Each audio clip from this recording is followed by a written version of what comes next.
I won, but I think we should start.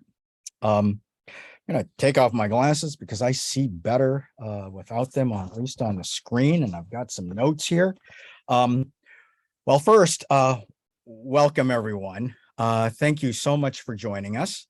My name is David Yamada, and I'm going to be your host for this wonderful event. I'm a law professor here at Suffolk University Law School in Boston.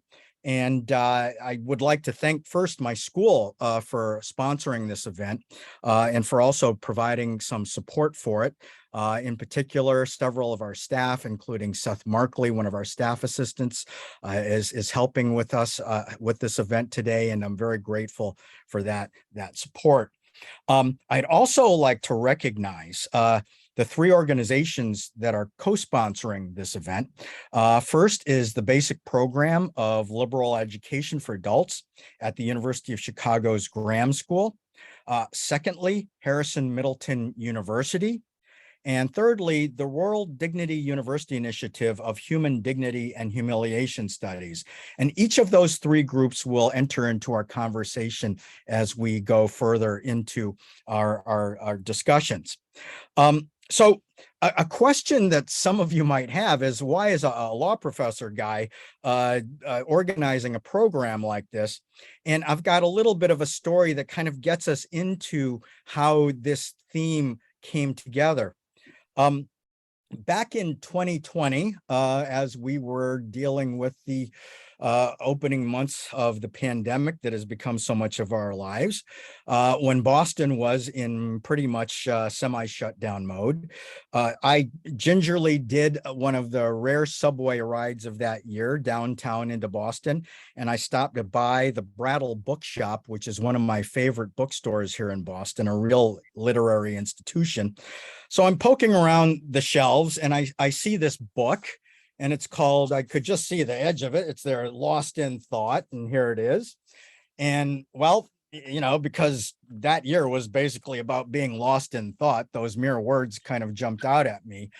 So I pulled the book off the shelf and I looked at it and I said, oh my gosh, lost in thought. And then you go, the hidden pleasures of an intellectual life. And that's when I knew I probably was holding a book that had a lot of neat stuff in it. And so I start paging through it and I find out that the author is our featured guest here today, Xena Hitz, who is a tutor at St. John's College in Annapolis, Maryland. And St. John's College, you folks also have a New Mexico campus as well, but Xena, you're based in Annapolis. And the St. John's curriculum is built primarily around the great books of the Western canon. So think the great Greek philosophers, Shakespeare, and so on. And as I became familiar with this book, I saw that she was putting together a really passionate statement for the liberal arts and for the notion of the dignity of having an inner-directed intellectual life. So for various reasons that will start to unfold during our conversations here, the liberal arts, the great books, and the theme of human dignity are going to be framing what we talk about. And we have five wonderful people who are joining us here to share their intellectual lives and their insights about learning and dignity. Before I introduce them, I would like to do a little bit of housekeeping. I'm going to ask everyone to mute your speaker unless you're participating in the conversation. We're going to have a couple of Q&A periods during which we request that you use the raise hand function to be called on. The program will be recorded and will be publicly posted. So, you know, if you want to say something inappropriate, just, you know, make sure you do it loudly so we can all hear it and, you know, everyone can know. And also, if you want to focus in on the speakers, I suggest that you set your video setting to speaker view. That way you'll get that sense of somebody who's speaking being highlighted. So, let's go to brief intros of our speakers, and then we'll dive into some conversation with Xena. I'm going to start with the members of our responsive panel. For distinguished educators I'll be giving slightly more expanded bios or intros to them later, but for now, I'd just like to acknowledge that we're also being joined by Joseph Coulson, who's the president of Harrison Middleton University, Hilda Demuth-Lutzy, who is a recently retired English teacher at Chesterton High School in Indiana, and is the author or co-author of 4 works of historical fiction. Linda Hartling, who is the director of Human Dignity and Humiliation Studies, which is a global multidisciplinary network that I'll describe in more detail a little later. And we also have with us Amy Thomas Elder, who is an instructor in the basic program of liberal education for adults at the University of Chicago. So I can't wait to hear what they have to say. But first, we get to talk to Xena Hitz. So as I said, Xena is a tutor, which is essentially the professor position at St. John's College in Annapolis, Maryland, a great books type of college where you are reading the original text to try and glean some of these great insights as a undergraduate or graduate student. She is the author of the book that brought us together here, Lost in Thought, The Hidden Pleasures of an Intellectual Life. We're going to hear more about Xena's journey because that's where we're going to start. But basically, we can say that she started her academic journey on a more traditional path. But as she's going to explain, she opted to go in a different direction. And the book that we are discussing and the ideas that we're discussing will reflect that direction that she took. I can tell you that Lost in Thought has been very well received. It has prompted many programs and discussions of this nature. And we're very fortunate that Xena said yes to this invitation because she has choices. And I can imagine then when you got a note from me, this is again, a law professor, what's he doing, in my, hometown territory here. I really appreciate the fact that you stuck with my request here, Xena, and that you're joining us. So thank you so much and welcome to our gathering. Thank you so much, and I'm very happy to be here. I would never. Law professors are my people. Also, I don't make these kinds of distinctions. So That's good because some of us are kind of we got some good things to say. So, so anyway, I mean, part of my idea is right that everyone, all walks of life, all professions, everyone has some unique way of practicing intellectual life. So I treasure hearing from people from all sectors. So. well, I tell you, I will just do a brief little side remark here is that this immersion has given me ideas of how we can introduce law students to more of this kind of content as well. So that's a longer term thing. But for now, I want to get us back to the program that we've set up here. So I'm just going to start out with that classical origin story question. Your journey started on this more traditional path, but you shifted directions toward the kinds of teaching and writing and service that you're doing now. Xena, why don't you just give us a bit of that story? So tell us where you came from. As I describe in the opening of my book, I grew up in a family of amateur bookworms, people who like to read and talk about things and get into arguments. So we used to my brother and I especially always get in arguments, not just about who got the last cookie, but questions about whales and animals and earthquakes and tornadoes and all the nerdy things that kids get into. And also my parents would get involved in questions about whether human beings are natural beings, and how. So it was part of the way I grew up, just to think about things and to talk about them. And I'm very grateful that I grew up in an era where a liberal arts education was something seen as ordinary, not seen as a high risk, high stakes move, but just something that anyone might do. So I discovered St. John's, where I teach now. I went there as an undergraduate, and it was this kind of blossoming of that amateur bookworm roots into more serious study, a sense of the kinds of intellectual endeavors there are in the world in terms of mathematics and science and poetry and so on, and a sense of the richness of an old book and how much it has in it. And then I went to grad school, and I say it was chance, and I think it really was. I ended up in some very elite programs, very fancy programs, and I got, in many ways, incredible training, which I still use and I'm very grateful for. But I also got introduced to this sort of high competition, highly status conscious way of being, which for whatever reason just went straight to my core and became part of who I was. You know, so, but I loved research academia. I met a lot of wonderful people who I still love and I'm still in touch with.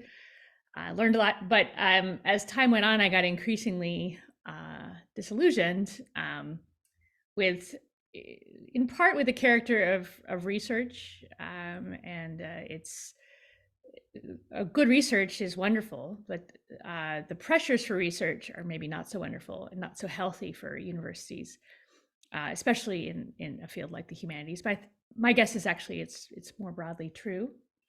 And I also most especially became disillusioned with the type of teaching I was doing, and I felt that I was not passing on to my students the kinds of things which I'd received as an undergraduate, which was a very, not just a books-based education, not just a liberal arts education, but a very personal education. So, you know, we had very small classes and we had relationships with other teachers. And I think that's one of the things that we talk a lot about politics and ideas, but I honestly think the small class is the most precious thing that a school or a university can have. And Yes. When people ask me, you know, what's the one thing you would do to reform education, I say, oh, small classes. That would be the thing I would do to reform education. Anyway, I had a kind of personal crisis. I had undergone a religious conversion in the middle of all that, and so I quit everything and went to a religious community for a few years and did very sort of simple, humble manual work and got to know all kinds of people from all walks of life. And I tried to think, I was under a lot of pressure to think about how me, with my elite education, my highly specialized education, what I had to offer this community of more or less ordinary people from all different walks of life. And to try to think about what the world of books and ideas might mean to someone who wasn't a professional, who wasn't going to go to graduate school, who wasn't going to become a scholar. And I think that led me to sort of have a reconversion to the ideal of liberal education. So I decided to go back. I left the community. I went back to St. John's to teach, where I've been for 7 years now. And I also felt like I had a very intense set of experiences reflecting on the life of the mind and the use of the mind in the life of study and its connection with institutions of higher education. So I wanted to share that experience with others, and so I started to write and to speak about it. At the very beginning, I'll tell you this. At the very beginning, I felt like I was the only person in the world who thought that learning mattered for its own sake, because I was reading these these magazine articles defending humanities or defending the liberal arts, and they were always instrumental. And I thought, well, that's not why anyone does this. So one of the things that I've really appreciated about this work, this public work, is that I get to see how many people there are out there who are very sympathetic and are trying to build things in all kinds of areas, not just in higher education, but also in adult education, and also in prison education, and also in K through 12 education. And I find it so encouraging. So it's been a great source of encouragement to me to do this kind of work. Xena, I want to get to that next chapter, but I wanted to ask a little bit more about this community that you are part of, because I thought that was one of the most fascinating Yeah. parts of your story. Mhm. Was this a faith-based community? Was this just sort of an all-encompassing geographic place as well? So it was a religious community, Catholic, Roman Catholic community. Hmm. It had a structure a bit like a monastery. I call it a monastery sometimes. It's closest maybe of the kinds of institutions that we know. But in other ways, it was very much unlike a monastery. It was not traditional. So there were mixed men and women, all vowed to celibacy. There were priests in the community, and the whole community lives off of donations. So they're very seriously committed to poverty as a spiritual practice. And so you know, wear donated clothing, you just Yeah. use outdoor toilets during the day. You wasn't a self-sufficient community, so people would donate things to us from outside, and sometimes people would donate money and you would buy things, but we did grow a lot of our own food and do a lot of our own work. And you see things about yourself and about others in a community like that. It's an incredible experience, and I know I'm not alone in having it. Not just people who've been in religious communities, but people who've been in the kibbutzim in Israel or places like that. I think there's something about modern life that this kind of community is really healing for, and that was certainly Ah. the difference. Yeah. Were you able to take part in any, I guess, informal type of learning along the lines of great books or great ideas? Were there any, kinds of activities that were woven into the daily life there? There wasn't much as a matter of daily life. There were some very interesting people Hmm. who, especially people who, a couple of people who I got quite friendly with, who were preoccupied with scientific questions. So who were interested in physics or genetics, and who knew quite a lot about it. And so I would have wonderful conversations, informal conversations with people who had picked up learning of some kind or another along their way in their lives. There was also an excellent sort of reader's library. So Ah. I read a lot of things that you would never have time to read when you're an academic. Really quality, really interesting pieces of nonfiction, and Hmm. so I and old classic novels that no one has heard of, and so but it was very much. I say all that, it was very much for me a I was in a kind of intellectual poverty. So it wasn't, you know, I didn't have other professors to talk to. I wasn't able to go to conferences. Um, wasn't able to do any specialized work. I had very little time to really focus and sit and think on one particular topic for any length of time. Yeah. So anyway, that was sort of the tension I lived in, was somehow having this desire to really seriously think about something in the way that I was accustomed to, but then to see these, you know, find whatever opportunities you could find in a community where there were interesting guests and people would turn up, and every now and then you'd catch on to something that was going on. But it was very different from a professional academic life. Yeah, for sure. Yeah. So, but it did lead you back into a learning environment, right? Back, sort That's of right. back home, right? To That's right. St. John's. That's right. And I, I, I'm glad that happened, because it sounds like that's how this book started to formulate. That's right. And I'd actually like to move in that direction towards the book.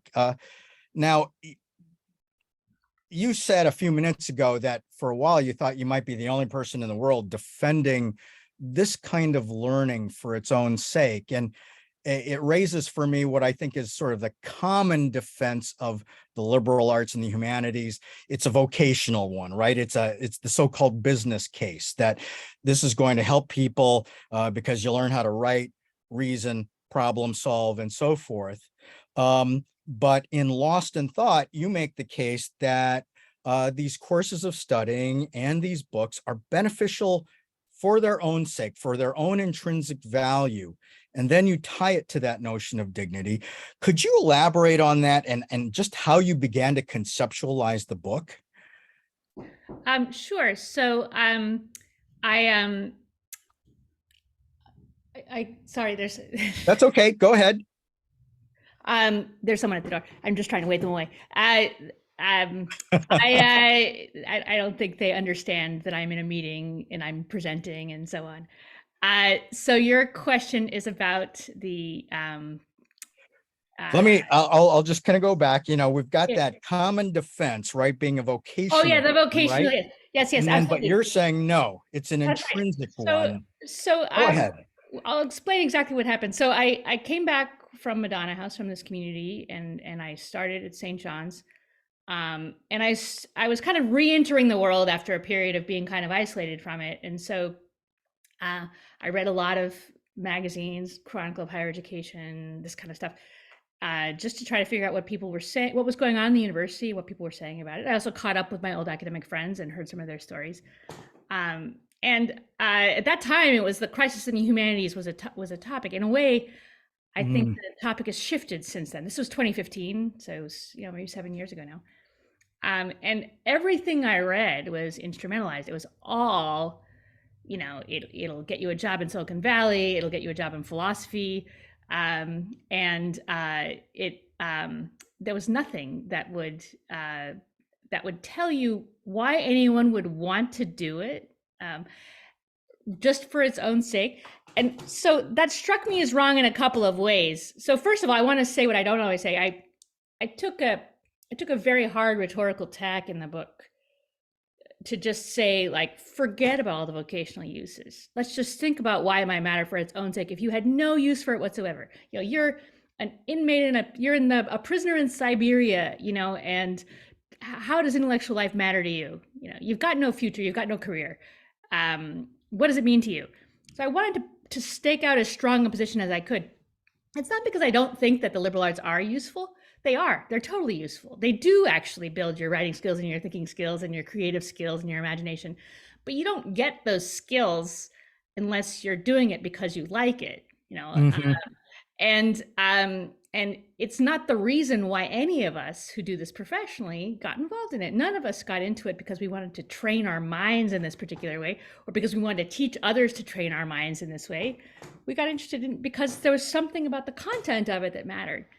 And I wanted to get clear on that, and not just because it was something that no one was saying and I thought it needed to be said, but also because I thought it was patronizing, honestly, to our audience. So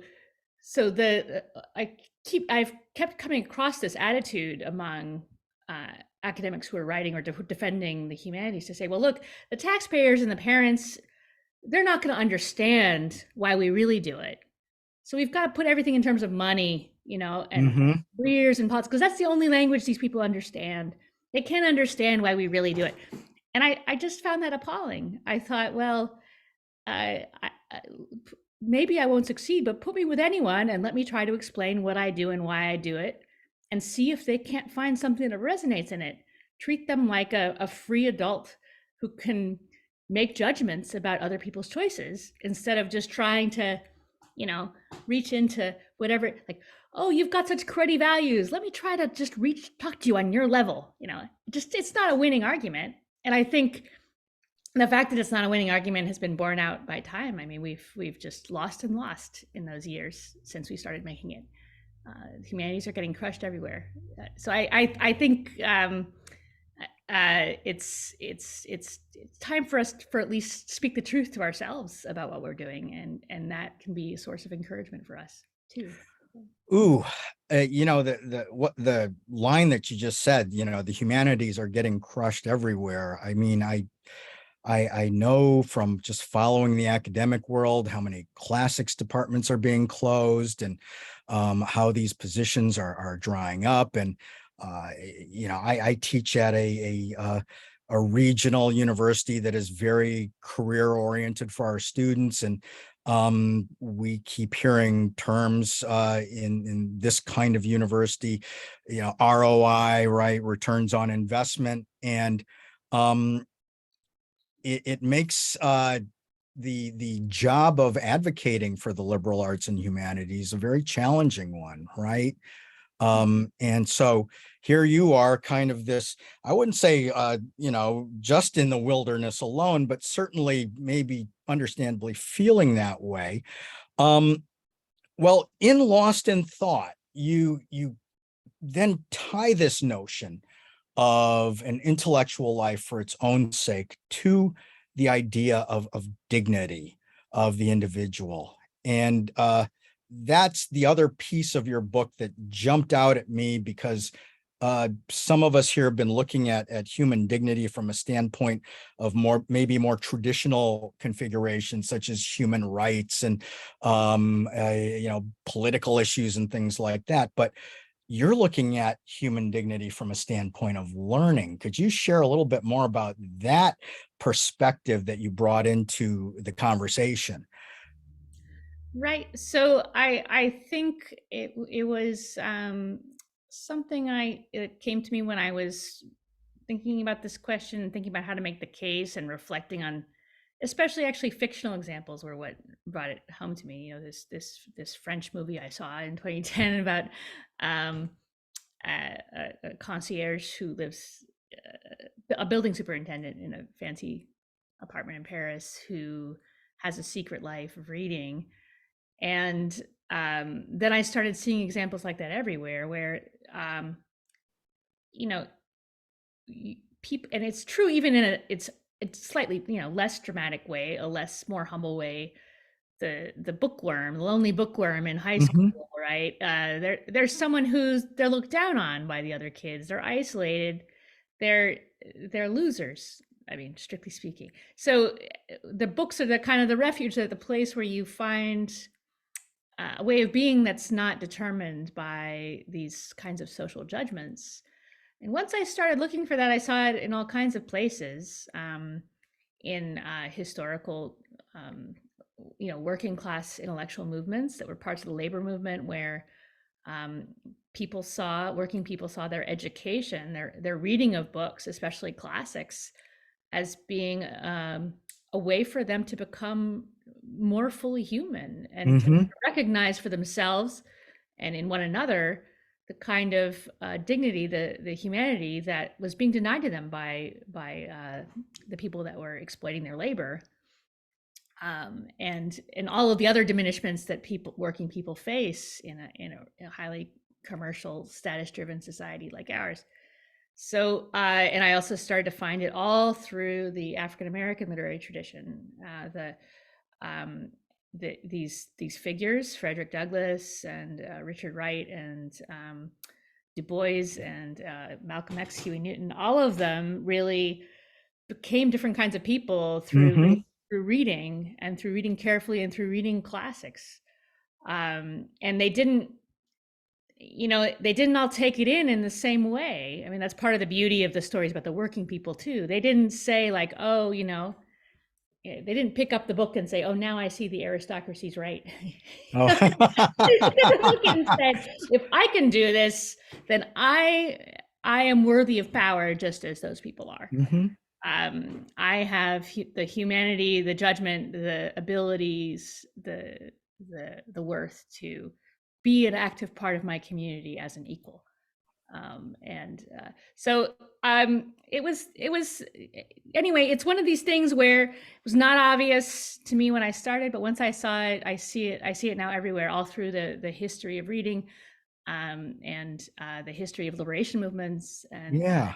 it was one of the things I found most exciting. Uh, Well, there's something very cool about the way you just described this progression that I probably should have seen from reading the book, but I'm a little, kind of thick-headed at times on my end. So you started out by talking about these books and this kind of learning as a form of refuge. But then for some of these folks, it becomes more defining and transformative, even to the point, and I will ping at you a little, that it actually does sort of relate to their lives outside of that, that room, with or without a view, right? So um how did I I guess capture that correctly? I think that's right. It's not your fault. I think it isn't as clear in the book as it might be. And that's partly because of the kind of rhetorical moves I was trying to make, where I didn't want to say, just like I didn't want to say learning is for making money, I also didn't want to say learning is for building a just society, not because it doesn't, but because that's not why you do it. So anyway, so I was pressing too hard against that, and I lost a bit of clarity. But here's how I think how I would put it. If the cases of the refuge are for extreme cases where you're totally powerless, and that's a kind of a proof of a sort that learning really does matter in and of itself because of what it does for you, because it has no practical impact for you, but it helps you to maintain your humanity in incredibly difficult circumstances. Yeah. So that's kind of a core argument. But it's also true if you ask yourself, what does it really mean to say learning matters for its own sake? What you really mean is it makes you a different kind of person. It's a source of growth, or it's a source of depth, or it's a source of reflection. It's part of human development. I don't like the word development. It feels too cold to me. And growth sounds too self-helpy, but these are the words that come to mind. They make you a different kind of person. They change the way you see and think and hear, and the way you interact, and in ways which are helpful in the worst circumstances. Now, then I think what's also true, and it shouldn't be surprising when you put it that way, when people do have options, then that discovery of one's dignity and that ability to develop oneself can have enormous impact on them, on their communities, on the political situation. So I don't want to press on that, because I think that it can be distorted into thinking, oh, well, liberal arts again are for social justice. I don't think they're for social. I think there's all kinds of things which serve social justice, which are very, very important. But learning is an indirect thing. It's part of what justice is for, or part of what part of what it's almost like an explanation of or a way of fleshing out the worth of each person, which is what justice is about to begin with. So that was a bit too subtle for me to get right the first time through. Well, I don't even know if I'd call it a criticism, because when you talked about, basically having to make a hard case, I mean, this is something I know as a legal advocate, right? Sometimes you have to choose your arguments, and even if there are subtleties, you don't feel like you can afford to, branch out in those directions, because you're just trying to sell people on that core message, frankly, that is the underdog message to begin with. And so, what I'm hearing is that the core learning plays so many values and can be so useful to people on both a personal level and beyond, but the different ways in which the sort of tentacles go out, those can vary and aren't necessarily to be prescribed by this kind of learning. It's where it takes in us as individuals. Sometimes it will be into more public arenas.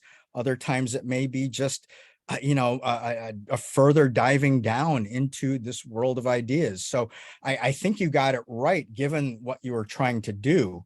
It obviously gives people a lot of things to talk about from that core. I did ask you to read, if you would read a passage of your book, and I pointed out this page 97 about this Russian dissident. Could you just read us that paragraph, that story, that little story in the book, to give us a flavor of what you're talking about at that core level? Sure. Page 97. For those of you who have the book at home, I feel like I don't know. Well, you're selling books, at least if they don't have them in front of them. So, the Russian dissident Irina Ratushinskaya used poetry as a form of resistance during her imprisonment by the Soviet authorities in the early 1980s. Even on the transport train to the prison, At any point of contact with other prisoners, she would recite poems, original or classic. Memorized poems were written out and exchanged between prisoners. When she was denied writing materials, she scratched her poems onto bars of soap with matchsticks, washing them away after she had memorized them. She transferred them to cigarette papers when she could, and they were smuggled out of prison to be published in the West. She said in interviews some years after her release, "In a way, it's lucky to have a turbulent life. When everything is too easy, sometimes people lose their love of life. They lose enthusiasm." Her discomforting enthusiasm shines through in her writing about her prison experiences. Enthusiasm for defiance of her captors, for forming a community with other prisoners, for preserving her dignity and that of her companions against deprivation and insult. Thank you. It's passages like that that really caused me to understand where you were coming from at that core level. It's also very humbling, right? For those of us who say, oh, I don't have enough time to read, or my whatever things in life are getting in the way of spending more time on sort of what I'd call quality reading or thought. And then you read these examples from both nonfiction and fiction, and you see these individuals in real life and characters in fiction basically scratching out this intellectual place for themselves. And I think, if we start with that as like an origin point for ourselves, then we can see the wisdom in the message that's coming out of your book. And so I'm glad, thank you for reading that passage, because if folks want to read a few more good examples like that, it's Princeton University Press, Lost in Thought, by Xena Hitz. But in addition to that, I just wanted to say that the way in which you conceptualized that, I thought was really so much more effective than making what I would call a traditional academic case, right? You're bringing stories into it. And as I tell my law students, stories are what, help to persuade people. And it certainly did for me. So thank you for that. Thank you. Okay, so you've made this case for the liberal arts, for an intellectual life, for the quality of dignity being part of that. You teach in a great books type program. I know that these programs are sometimes either perceived or actually seen as sort of the province of the privileged or the well-educated. Well, first, how do you respond to that rhetorically? And also, how can we expand these opportunities so that other people who might not have thought that this stuff is for them realize that it's for them? And there are also places where they can start to dive in and have these conversations and share their own insights that can enlighten the rest of us as well. Xena? So thank you for that question. I think that anyone who teaches especially in a private university, but truthfully, even in a public university these days, you can't help but be concerned about the level of access that people have to the kind of education you're offering, and whether it's really reaching all the people who need it and could benefit from it. So, and I don't claim to have a solution for the institutions as far as that's concerned. Mhm. They need more money, and bigger financial aid packages and better kinds of outreach and all kinds of things like that. I will say St. John's it's an outgrowth. It's not widely known. It's something I've tried to make more public and make it part of our college messaging, because it's true. Our program was founded as a part of that egalitarian democratic movement in the early 20th century. So it came out of the Great Books movement, as we practice it, came out of labor movement. It's a non-competitive, collaborative type of education. It's meant to be for anyone who wants to do it, and has just a bit of reading ability and so on. it's all of these institutions these days are highly constrained by market forces and cultural things, and I find it deeply distressing to think that liberal arts education, humanities education, is going to become less and less accessible Yeah. to people who aren't already somehow primed at the pump to get it. So that said, my students seem to me to come from pretty wide variety of walks of life, and Hmm. so I do feel like my teaching's satisfying. I don't feel like I'm just feeding the rich or something like that, Right. feeding the satisfied or anything like that. I definitely feel like it's transformative for the people that I'm teaching. So one of the ways that I've tried to experiment with expanding it is during COVID, I founded a nonprofit called the Catherine Project, where we have on Zoom. It was COVID inspiration, Hmm. where we have free online seminars based on great books and collaborative conversations that are open to anyone. No credits, no grades, no tuition. And that's been, once again, something which I thought, are what's really going to happen here? How many people really are interested in this? Are they going to do it? And we've had overwhelming demand. So at this point, we've served 1,000 readers Wow. in 2 years, and most of those really in 1 year. Because the first year I ran it without a budget out of my Twitter account, and I couldn't get a lot of reach. But we got a grant, we're able to hire a staff person and put in some systems, and now it's just growing like wildfire. So that it's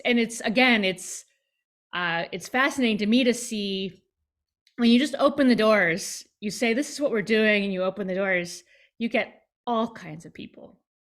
So we get people from all over the world, people from all walks of life, extremely diverse groups of people. And so that to me signals that something's off about our institutions. They're not capturing the human desire for learning in quite the way that they could be.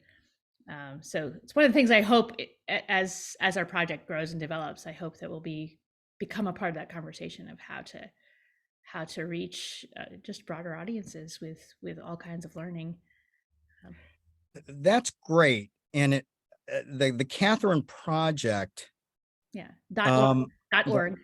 Yeah. .org. And we Okay. we and Catherine, we accept donations, just so it's a fall fundraising campaign. So if you so we'll put up the GoFundMe.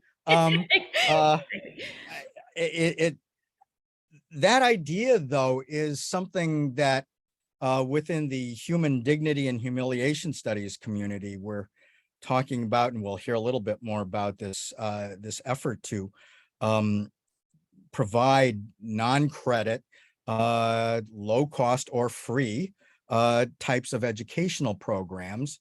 And certainly two of our co-sponsoring institutions, Harrison Middleton offers a very affordable set of degree programs, and the basic program at the University of Chicago is very affordable, especially compared to sort of standard brand tuition.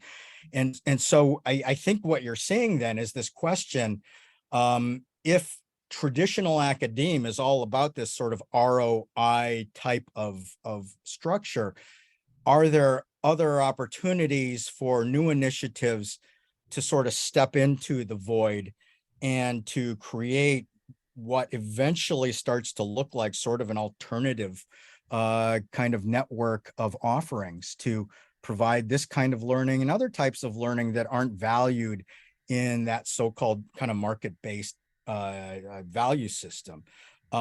So it's great that you folks got so many responses. I mean, that's no, we're just scratching the surface. I mean, that's kind of the low hanging fruit was the people. There's a lot more out there. So I think it is. I think we have to, those of us who care about the type of education, we have to start building things outside of the institutions. And it's extremely painful for me to say that, but I think it's true. And it's painful because I'm not so cavalier as to think that somehow if if universities really start to give up on this type of education, this kind of education, fundamentals, liberal education, Mm-hmm. that's a massive loss. It And is. all the little institutions in the world aren't. I mean, Yep. it's something. It's better than nothing, but it's the resources in a contemporary university are enormous, and to have them all turned away from liberal education is just a real disaster. So I think we have to build new things, but I really, really hope and pray that there's some kind of shift in the institutions, that there's a recognition that we're making decisions that are going to be so costly for the young people of the future, and something's got to be done. Um, you know, Yeah, that's really my hope.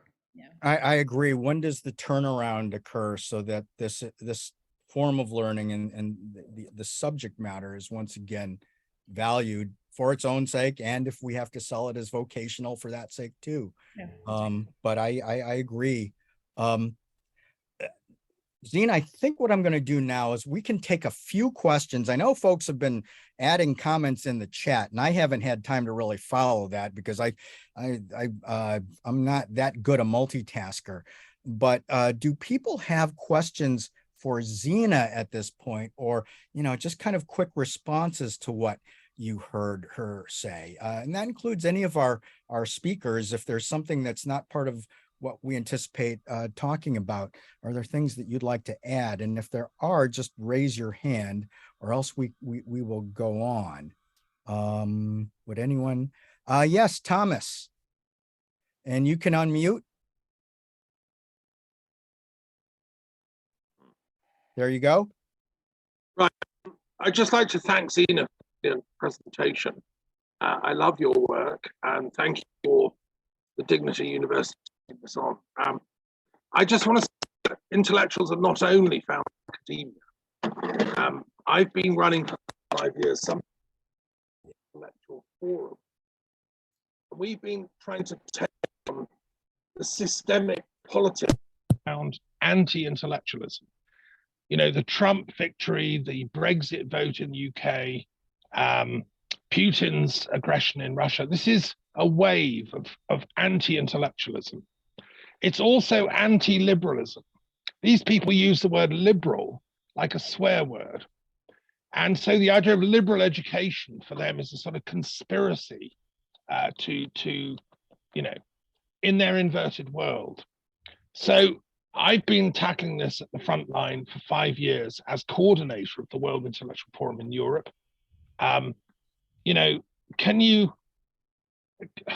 do we defeat these forces it's like they promote ignorance as a cult, and they put people into power in the presidency. The more ignorant they are, the more successful. We've got a series of British prime ministers.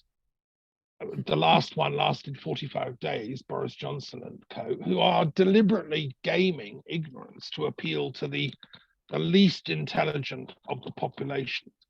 Help. What do we do, Xena? Well,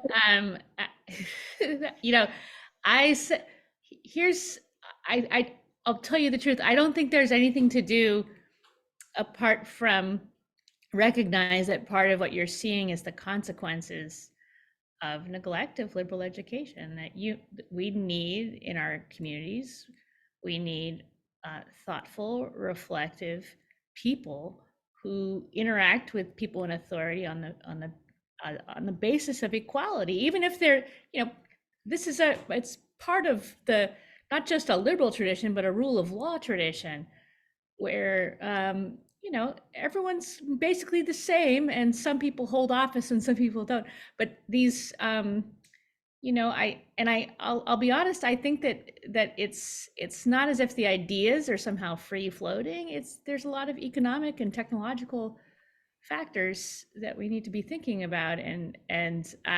So I don't have a solution, just that I think that building communities through reading and treating the people that you're talking about with some respect as people who, they're rational human beings. So communicate with them on that level, engage with them on that level, build communities. And then I think you start to see, that's the only way you start to see some kind of change like that. So I think there's not at least my own opinion, and I'm out of my wheelhouse here. There's not a magic button that you press and that makes this stuff go away. Yeah, if you had a magic hard button, fight. you'd have another book. Yeah. Which would be a real best, great. Yeah, then I would be million. rich, Yeah. which would be, great for its own reasons, Catherine Project is all of a sudden, got bricks and mortar. So, let's, Joe Coulson. Joe, go ahead. Joe, you're muted. Yeah. No, I was thinking about when I was reading Lost in Thought, and partly in reaction to Thomas's comments.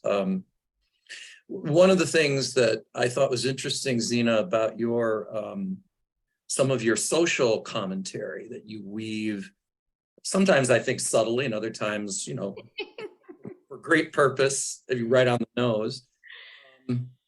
That, to me, one of the things that I walked away with, of course, was an affirmation of some notion that dignity of the type you're speaking of, the dignity of the intellectual life, or the dignity that is attached to the transformative power of learning, is really not compatible with capitalism, or at least late capitalism as we practice it, that we are living in an economic system. And part of the problem with the economic system is that it's not interested in a kind of respectful relationship with intellectual life. I mean, to make a pun, it's sort of patently anti-intellectual, and I say this with great, a few years back, I was president of the Great Books Foundation, and someone there on the board asked me one day after a meeting, and he said, well, if you're so smart, why ain't you rich?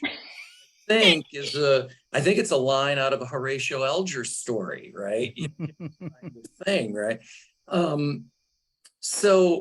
But one of the things I loved, I think, in the book, or that that walks with this idea about the incompatibility or the tension between the liberal arts education and at least the late practice of capitalism, is that the intellectual life is an endeavor to live without denial, in some sense. This clarity of vision, which I take in poetry to be like a clarity of line.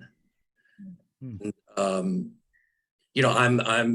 just confess, I'm an atheist, so I can't go with the idea of truth and God. So I'll keep faith with art, which was your other, right? I'll keep faith with art, and because the problem with the endeavor of living without denial is that it can lead you to eventually live without hope. I mean, that's one way you can go, right? But if you keep faith with art and sort of the what do I want to call it, the fraught striving for beauty, then you can make those connections again, perhaps with individuals, and there's something we can do perhaps about a system that we live with that tells us this is the only way that we can hope to survive, is this thing that it otherwise tramples on humanistic concerns. Yeah, so thank you so much for that. And I agree that self-awareness, living in reality, is sometimes all you've got. And there's dignity in that, which is better than what you have without it. But I do also want to be a little more optimistic. I'm not confident. I think we're going through something like what happened in the 19th century. There's a big technological change, and then a lot of really severe kinds of oppression arise. And there were popular movements then that helped to take those down and to make life more humane.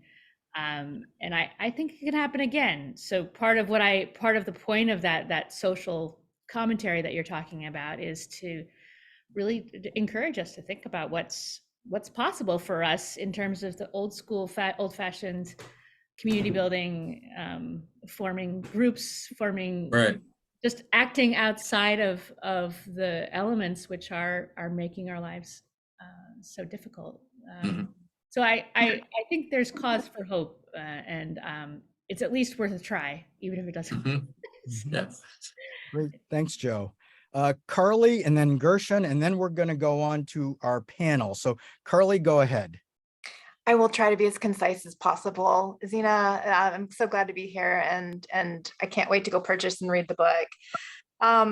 Learning matters for its own sake, and it provides growth, depth, and development. I find myself, I come from the K-12 world, and I find myself in a new job, really new. I've only been here 2 weeks. I'm working at an elementary school. The kindergartners are having recess right outside my door, if you can hear them. They're having a wonderful time. As I'm exploring this new role, I'm a program coordinator. So I don't teach, but I'm coordinating programs. There is a career in tech curriculum for kindergartners, actually for TK, which is our transitional kindergartner. So that's 4 years. So if this gives you any indication of the state of K-12 education, and somebody had mentioned, you know, education for the sake of how much money can it earn you. I happen to be located in a very wealthy part of town, and their parents are very driven economically. I have a segment, about a 1 hour segment in my day with my students that is dedicated to enrichment.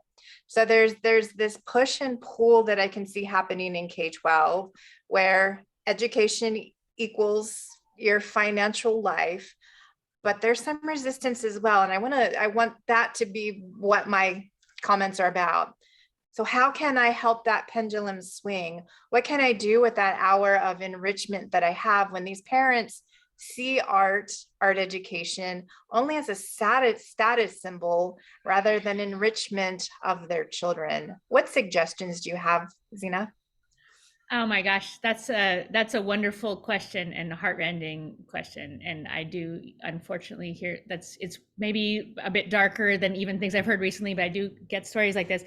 And I don't have a fix-it solution. One of the reasons why I wrote the kind of book I did, not a policy book, but a kind of set of ideals, is that I know that there are people in these little niches, you know, all over the country and probably all over the world. And, you know, in a way, each of us has to figure out for ourselves how to live out those ideals, given the circumstances one's under. You know, do you have allies, you know, among the parents? Do you have allies on your organization? Do you have backup? You know, or you know, the minimum is you have this hour, and for these kids, that hour is going to be something in which is a refuge from everything else. And you can do that in all kinds of ways. I mean, you can do it in terms of, you know, drawing plants or animals or music or art or poetry or whatever it is. But even that 1 hour you have to trust is giving something to those children that they may not be getting anywhere else.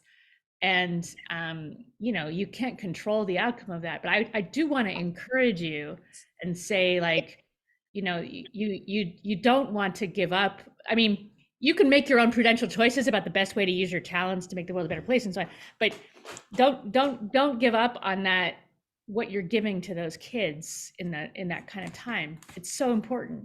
And you don't know what the fruits are going to be.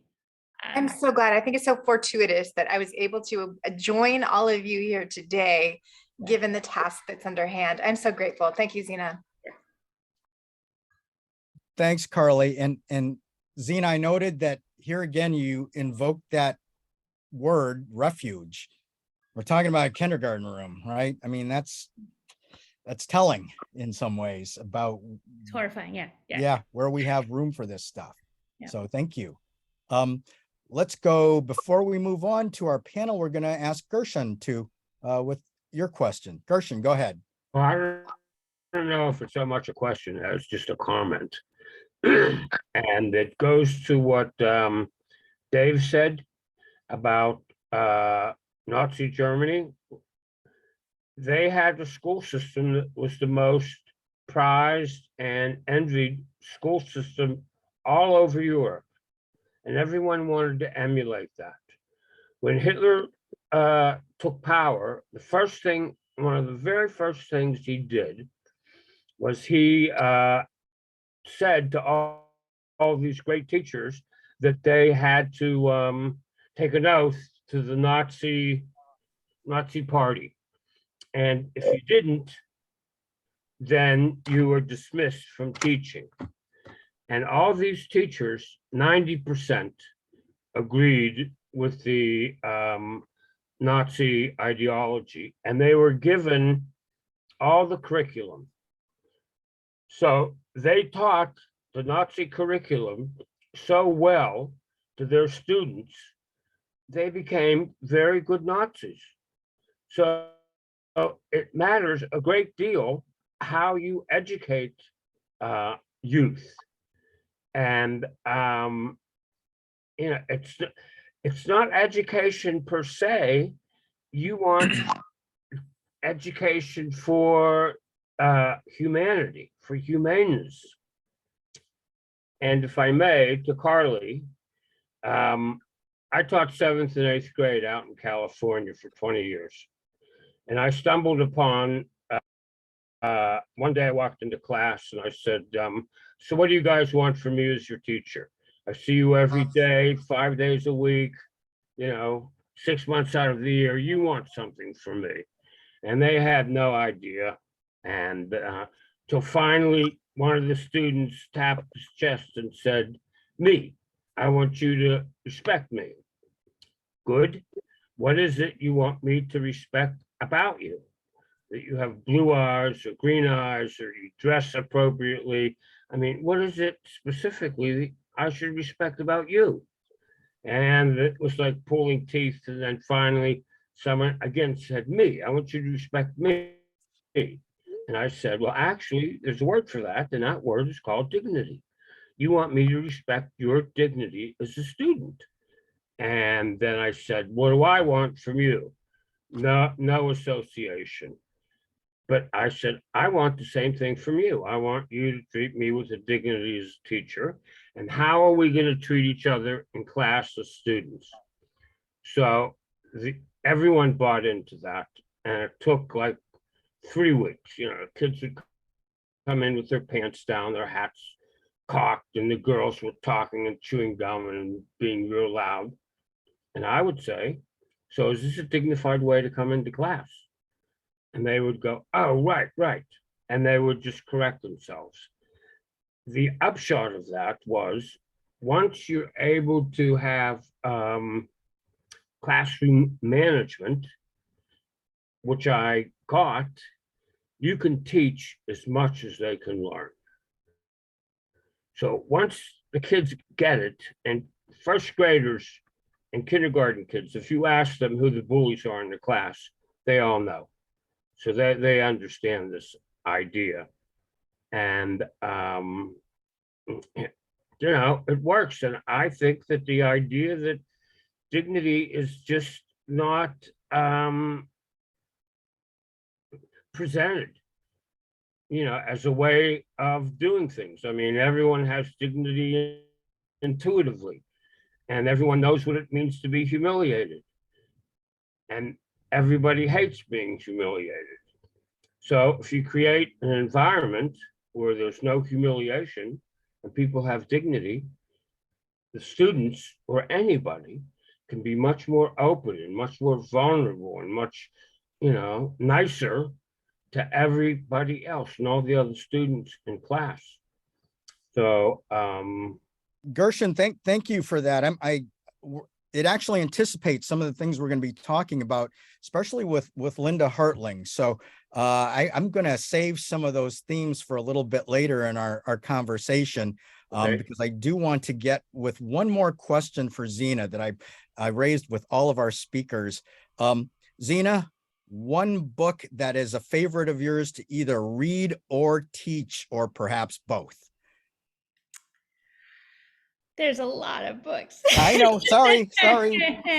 Not fair. Really unfair.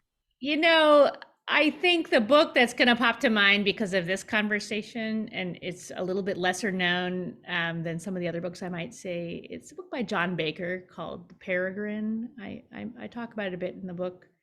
John Baker was a office worker, never went to university, worked at the British equivalent of AAA in Essex in England, and was obsessed with peregrine falcons and drove around on his bicycle, looking at them, observing them, taking notes and so on, and wrote this very beautiful poetic reflection, which I think of as being just a kind of, epitome of what could be in the mind and the heart and the soul of someone who to everyone else looks like a nobody, or someone who's it's not worth it. So it's the kind of activity where, okay, there's a book about it and you can read it, but you know that this type of reflection is going on in a lot of places, and this type of connection with the natural world. And so I'd recommend that one.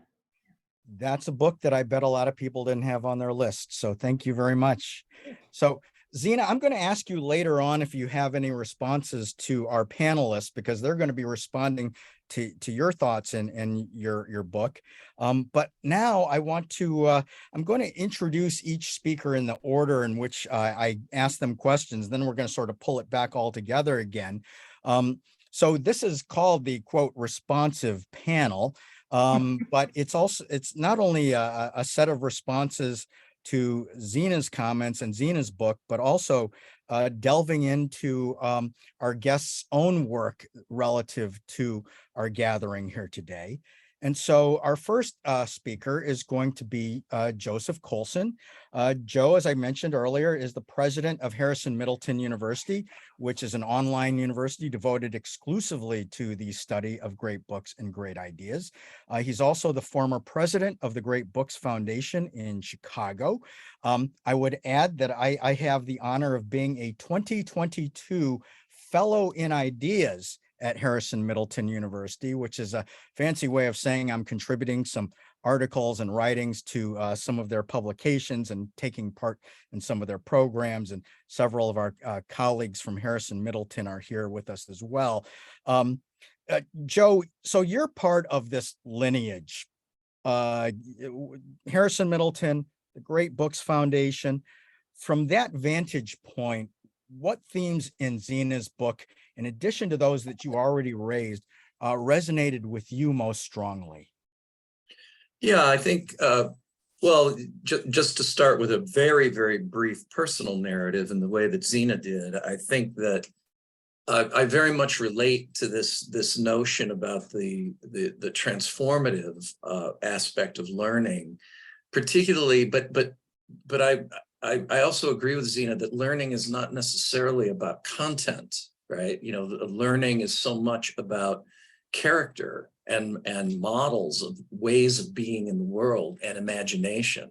So that, I grew up on the east side of Detroit, and no one in my neighborhood went to college, and most of the men worked in factories, and it was not an unhappy community necessarily.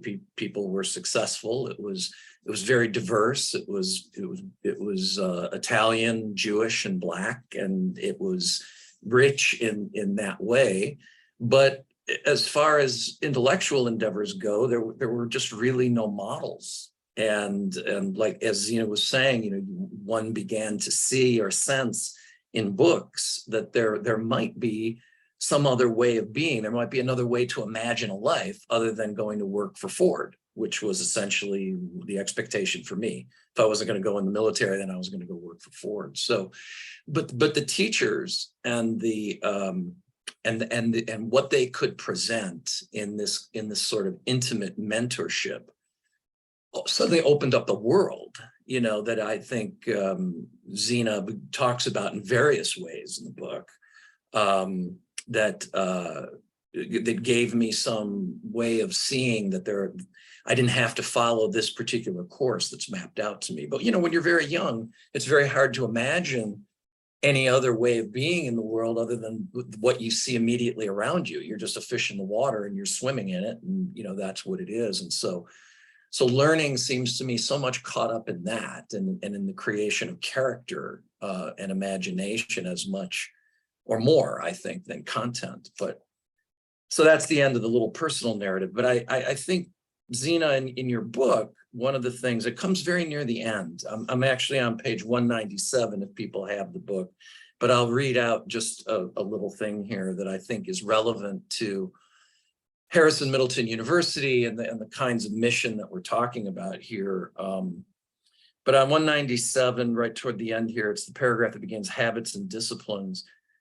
You say, if we wish to learn how to play, I'm 3 or 4 lines in, if we wish to learn how to play the piano or to make furniture or to practice the martial arts, we seek out and follow a master.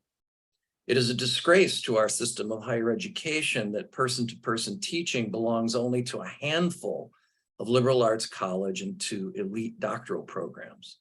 Our campuses burgeon with new buildings, food courts, and climbing walls. As class sizes become larger, the distance between teacher and student becomes wider, and the quality of the education less and less serious. Somehow learning is imagined as something that could be boiled down to the mastery of a set of sentences. So this, this is important to me, this idea, and I think that mentorship is one of the things that we lose, right? And as you said, Xena, as the humanities sort of gets trampled on in various ways, that idea of the mentor of someone who is a model, and again, and it may not be so much based around content. And, at Harrison Middleton, I think the issue is that our philosophy is very much student-centered. That is our students, with the assistance or in collaboration with an instructional team, create a program of study. We have all graduate students, right? So in the humanities. So the idea is that they have the opportunity to not only have an authority or a dignity granted to what it is that they wish to study within certain parameters, but it also provides a venue where you can actually create a mentoring kind of relationship with the various tutors at the college. And all of our, incidentally, all of our instruction is one-on-one. So we sort of do some hybrid between, it's the Zoom call and office hours at Oxford kind of thing, is the way it always feels to me. And so there's an intimacy about it that's absolutely immediate, when you're working with the students. But I think it's really important. And this idea of in education, I think I want to turn my piece back into a question, which is the valuing of imagination, or making some distinction between imagination and entrepreneurship. Somebody might say in business, well, the great entrepreneur exercises imagination in a particular way and they make an incredible profit. And so there we are back in, what I was saying earlier about capitalism. But how do we get to a place again where this idea of the imagination itself is an instrument that needs to be cared for and nurtured, that needs to be fed in ways, not only so that we don't end up with something like Gershon is describing, back in the 30s in Germany, in which everything gets reduced to a particular kind of fascist ideology, and that can be marked out, but also for that, for one's own satisfaction in life. How do we get back to that place where we value that as opposed to being so utilitarian in everything that we seek to do? Joe, I actually want to take one piece of what you're saying, because I know that Harrison Middleton basically fills part of that void, right, that we've been talking about, that the standard brand universities are sort of jumping ship on the liberal arts and the great books and so forth. The distance learning setup or platform, obviously we all now have become familiar with Zoom Life, right? And so how can students in your program take that intimate tutorial relationship that nevertheless is a digital online version of education and learning, and sort of take it back into their own lives where they're not surrounded by the Oxbridge kind of learning generally, but then they're kind of like, oops, the Zoom's off, phone's off or whatever, and now I'm kind of navigating my own world without that community, but yet I'm instilling myself with this learning and this new way of looking at things. How do they take that away, your students take that away into their lives? Yeah, well, I think we see that in a variety of ways. I mean, and again, I want to be careful here. It's I don't think, as Xena, I think, pointed out, was very articulate about, I don't know that we do it because these are the ultimate goals necessarily. I mean, broadly speaking, we want to create people who can contribute in ways, in a humanist way, right, to our culture, to our society. And so, but it's so individual. It's, in other words, there's not a prescription, obviously, in terms of what a student might do with it. But we have so many projects that that have to do with developing curricula, say, for a particular, and I don't mean curricula just in schools, but a curricula for different kinds of community organizations and institutions. Yeah. And so, or in the nonprofit sector, we have projects that extend out from the capstones and the right projects of the advanced degrees that are dealing with what I guess is often referred to as underserved populations, right? The folks who trying to bring either various ways of learning or other kinds of experiences into a community that might not otherwise have that kind of access. So those are ways in which our graduates, I think, go back out into the world and carry out the mission of the university. But I do, again, I don't mean to be redundant, but I just want to say, in saying all of that, it's not, we don't have that banner either at Harrison Middleton, like Xena's saying, where you say, come to Harrison Middleton University and we'll give you a purpose to go out into the world and purpose, right? It's not that way. It's no, come to Harrison Middleton University, study the liberal arts, do a deep dive into the humanities. Got it. Build a curriculum with the help of some mentors that is going to stimulate your intellectual capacities and nation, and then take that out with you and use it as you see fit, as best you can. Great explanation. Great. Yeah. Thank you so much. Very quickly, favorite book or books that, well, let's go with one book because I want to get our whole program in. One book that you either love to teach or read. Yeah, no, it has to be two, but you'll see why. Okay. It's going to be Mrs. Dalloway by Virginia Woolf, and then if you can, particularly with students, then also hot on its heels, read Michael Cunningham's The Hours, Pulitzer Prize winning novel from a few years back, and you've got something there about life in the 20th century and beyond that is amazing. Okay, great. Thank you so much. I'm going to move to our second guest in this panel, Hilda Demuth-Lutzy.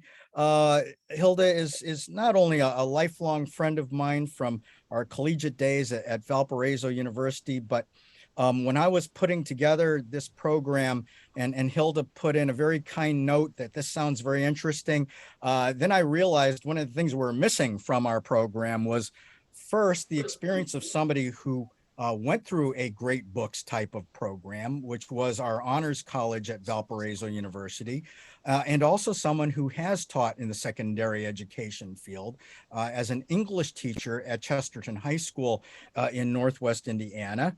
And to add to that, Hilda has become an author um, uh, and co-author of 4 works of historical fiction, a series of 3 books set in mid-19th century Wisconsin with Civil War themes, as well as a standalone book set in the time of theologian and philosopher Martin Luther.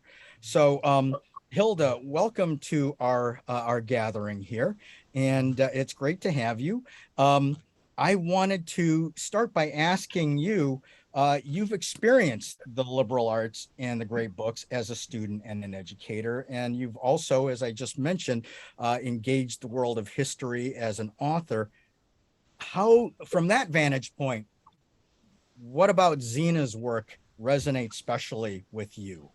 Hilda, take it away. Hi, Dave. Thanks very much for having me. I have to say that I was hooked immediately in Xena's prologue when she talked about the graduate school program, how she went, and I did too, because Dave, you and I, and Christ College at Valparaiso University was indeed one of those places with small groups, the small class, where you sat with 9 or 10 other students in a room with a professor and you discussed a text, and your professors listened to you, and earnest and naive as you were, they took your ideas seriously. And that was such a great gift. And I went from there to straight to grad school, kind of default mode. Like Joe there, I grew up in a place where I didn't know anybody who went to graduate school, but I did. And suddenly, as Xena said, I was introduced to this Byzantine social hierarchy, the terror of being judged, weighed in the balance and found wanting. And it was absolutely paralyzing. And so after 2 years, I was a grad school dropout. And I returned to my college town undergrad, Valpo, where I felt safe. And then I became just an English teacher. And it took me years to get over that idea that I had failed somehow because I did not make it. I did get the master's later. I became a very successful and well-respected English teacher. But I know that part of my having to scrabble my way back, to get Xena's words were also, trying to unbind the drama of reputation, somehow get beyond that I had to make it as a writer somehow also. But another part of Xena's work that spoke to me then was the joy of research. Xena, when you talked about chasing sources and references and associations through the stacks, I reconnected with scholarship and an intellectual life by researching historical novels. And then I was freed. I was outside the academy. I was doing it on my own, trying to find time when I wasn't grading my own students' work or raising my own kids. And there's just such a joy in that. And I have really enjoyed it. So that's a part of it. And then third, and I heard for me as a teacher, I did get beyond the feeling that I was just an English teacher, and it took me years, but I embraced what I was doing. I was building community. I felt a sense of mission as a public school teacher. And I would tell my students as I moved them around the room that, it's my job to help you get along with each other, to make good neighbors and good citizens of you. So yes, you're going to move your seats and be in these small groups and get along with people, and no, you will never disrespect anyone else in here. And then my activities outside the classroom, running a creative writers club, running the Gay Straight Alliance at the high school, a natural helpers peer helping program, taking kids on retreats. I built community outside. And so what I hear about learning and dignity in terms of collaborative, non-competitive learning situations, I believe that is absolutely crucial to any kind of success. And by success, I mean that in the broadest possible way, that we can be a world in which we are all respected wherever we come from. And there's a certain amount of idealism that I have not abandoned. Although I must say the last 5 years or so have been incredibly disheartening for a variety of reasons, politically, economically, pandemically, and so on. So I really did appreciate the read, Xena, and I was a very good student, and I took lots of notes and highlighted things too. Thank you for all of that, Hilda. We've followed each other's journeys over the years, but I'm glad that you were able to share yours with us in this way, because it so fits the theme of what we're trying to get at here.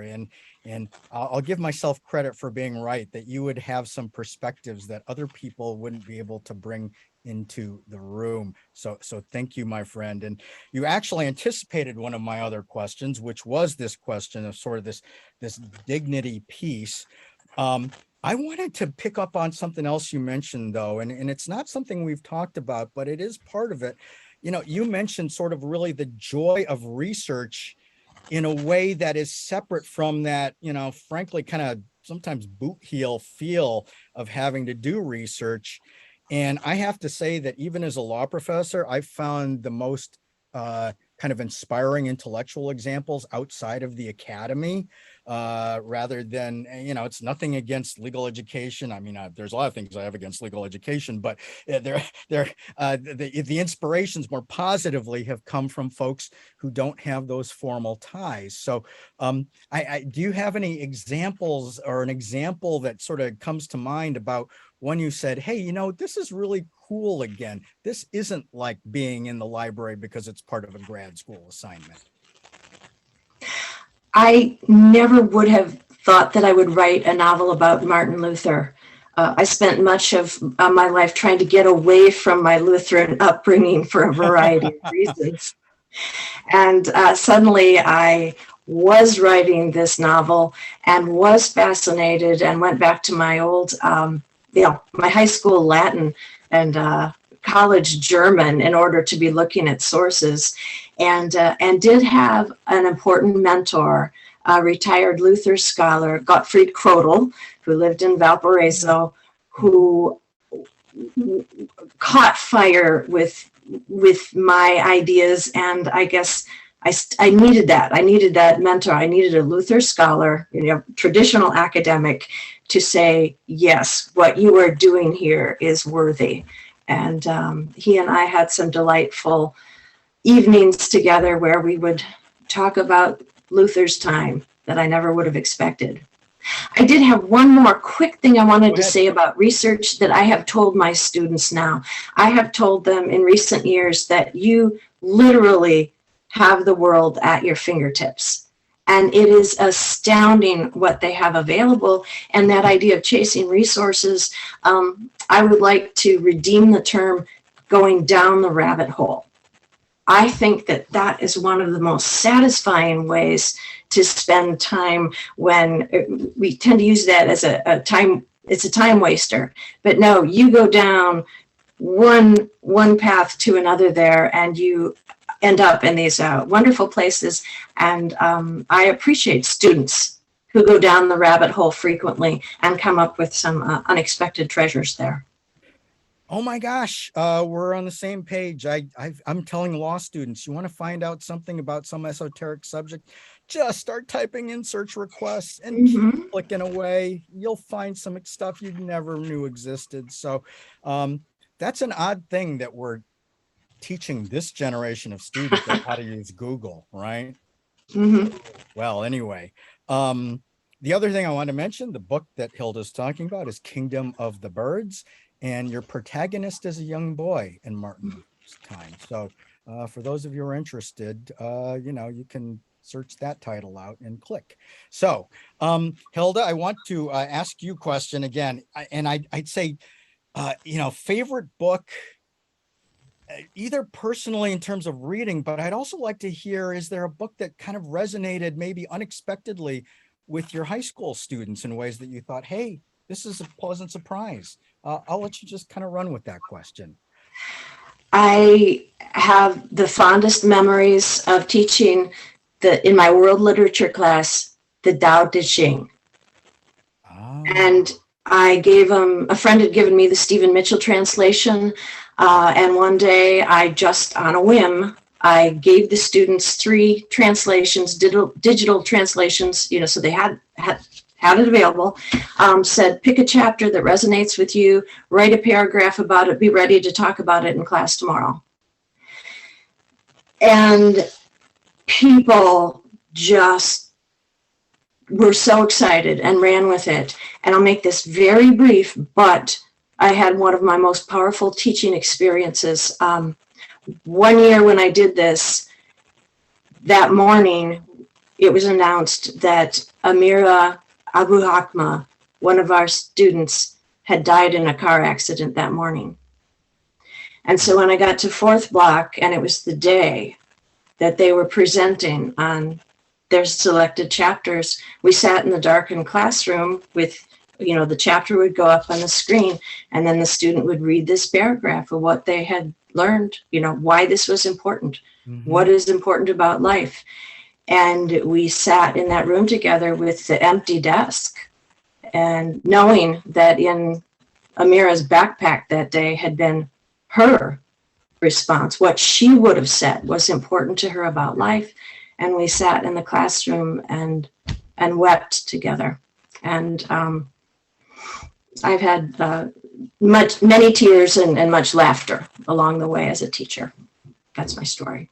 Well, I know that the difference you made for your students has been considerable, and I can say that I would have appreciated more of this stuff as a callow teenager had I had you as my teacher. So thank you for sharing those accounts with us, Hilda, and for being part of our program today. Thank you, Dave. So much. All right. Well, next we have Linda Hartling, and Linda is the director of Human Dignity and Humiliation Studies. Kind of a long term there, long phrase, but it's a global, multidisciplinary, many syllables, nonprofit network of scholars, artists, writers, activists, practitioners of many different backgrounds, students as well. We're kind of loosely affiliated with Teachers College of Columbia University. The founder of this network, Evelyn Linder, is also with us today. I think, at least she has signed up.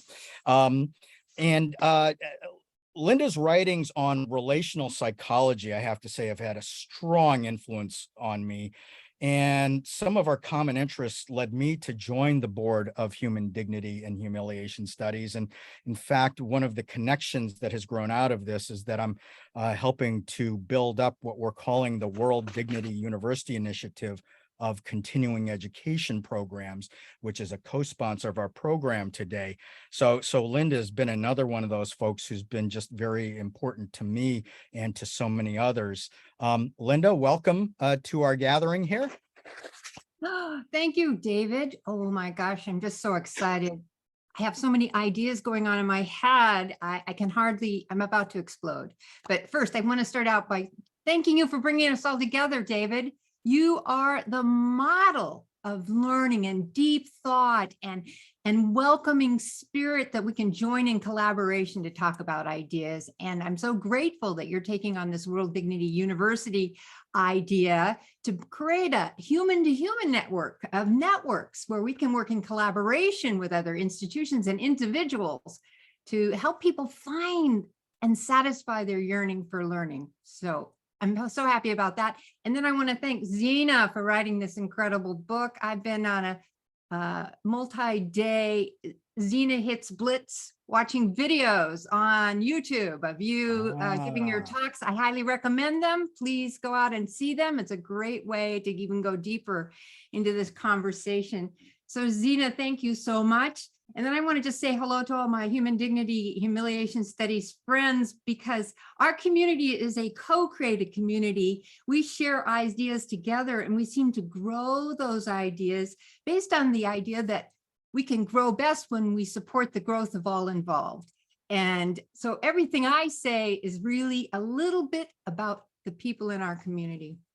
So David, thank you so much for bringing us together. And thank you, Xena, for writing that incredible book. I'm Well, going to, yes, oh, David?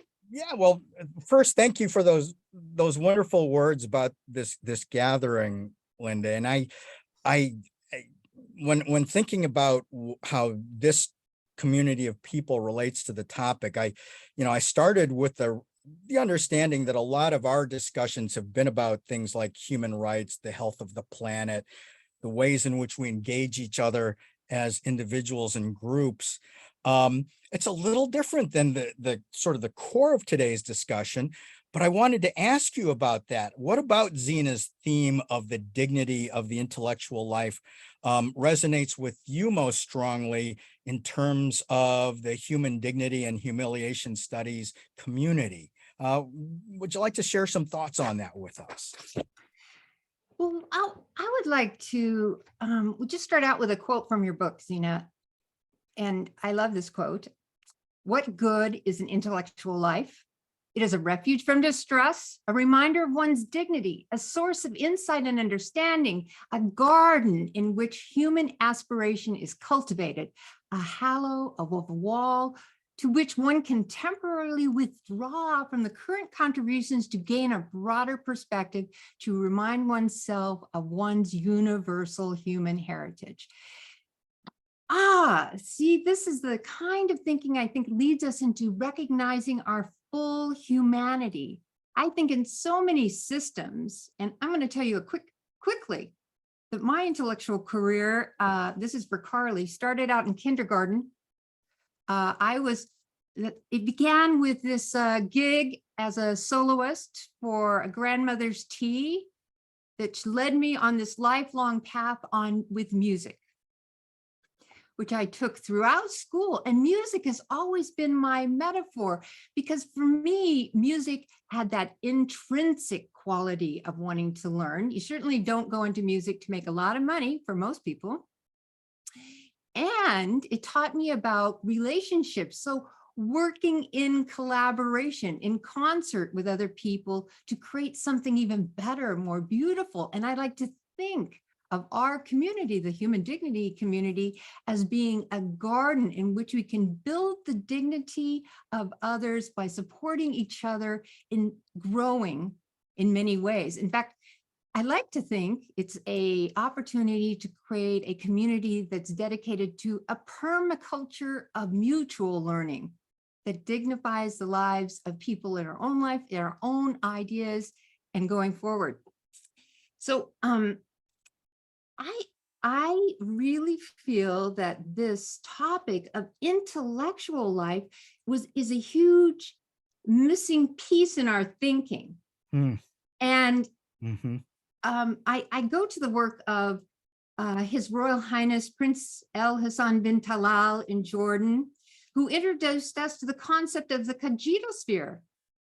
The Cogitosphere is the thinking sphere. We all know about the ecosphere, our environmental world, the social sphere, which I think relational world in many ways. But what about the Cogitosphere? How are we helping that to become a healthy environment for people to go to use deep thinking? And to that particular Cogitosphere, it really is the source of our ideas about how we can deal with the incredible crises we're facing today. So I think of our Human Dignity Group as a type of Cogitosphere where we can share ideas and build on each other's ideas to move forward in constructive ways and in original ways to come up with new ideas. And I was going to say, Joe, I was interested, when you brought up the word capitalism and it's not compatible with thinking.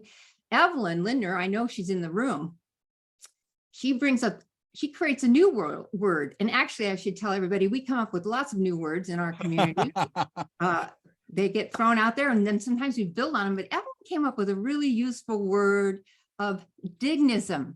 What if we, instead of capitalism, communism, what if we work toward dignism in the world, where we arrange our affairs as human beings so all people can grow, learn, and participate in society as a full human being?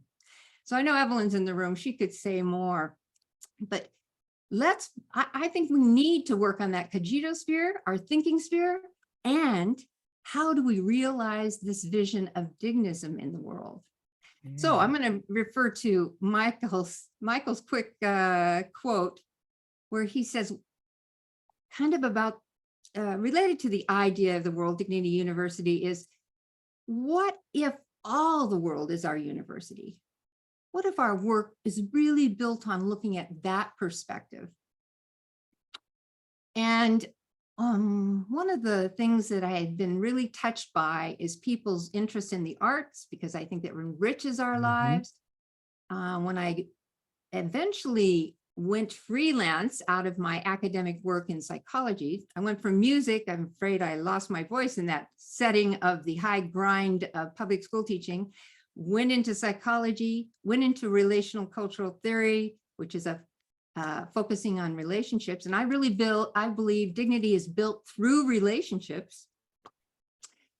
I went on to really exploring how we can gather in relationships to support the growth of all people involved. And I like to think of our community as a place to do that.